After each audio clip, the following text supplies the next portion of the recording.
What is going on, everybody? Happy almost New Year. Welcome back to Phones and Drones. So you're probably wondering why I have the LG Watch W7 in this video in regards to the Diesel On Guard Full Guard 2.5 review. Well, I'm going to cut right to the chase, guys.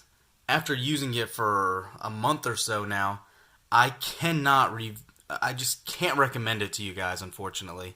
The watch looked fantastic. The watch faces are great.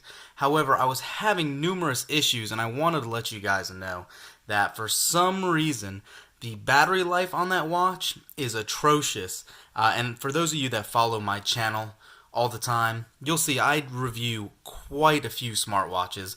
This is the latest one I have. This is probably the most poorly received smartwatch that I've reviewed this year or last year.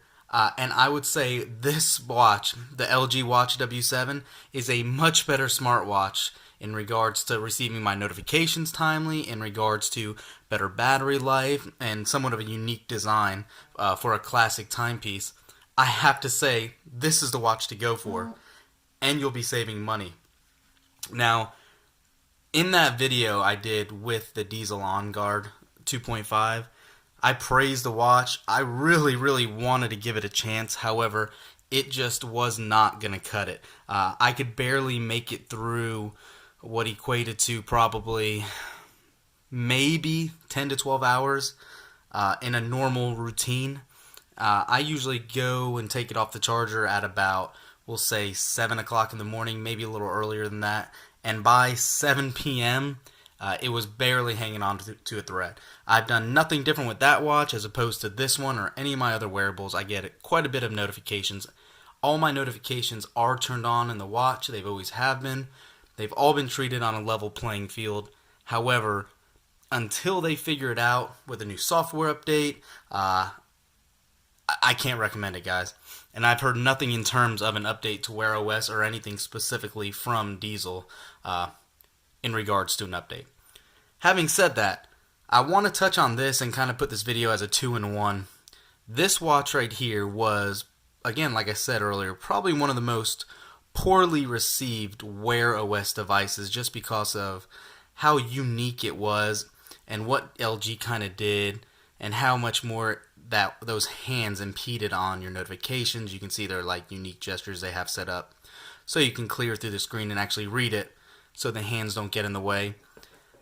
I have to say I've been using it now for, probably a couple weeks, and this watch at its current price point, not the original one at $450 or whatever, but for around $200 to $220 price range, this is a watch to give a try.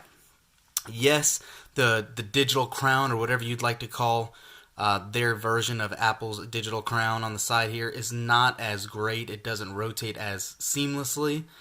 It does take a little more effort. However, it works great. It's another way to interact with your watch instead of having to actually swipe on the display itself.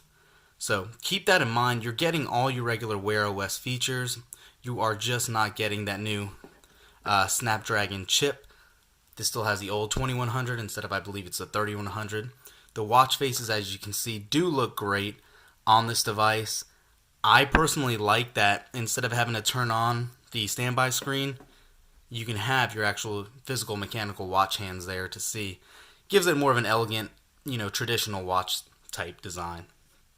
That's all, guys. I wanted to put this out before the year was over.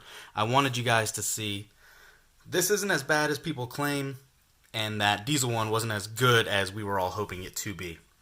Having said that, guys, that is it. Once again, I hope you guys have happy holidays. Till next time, guys.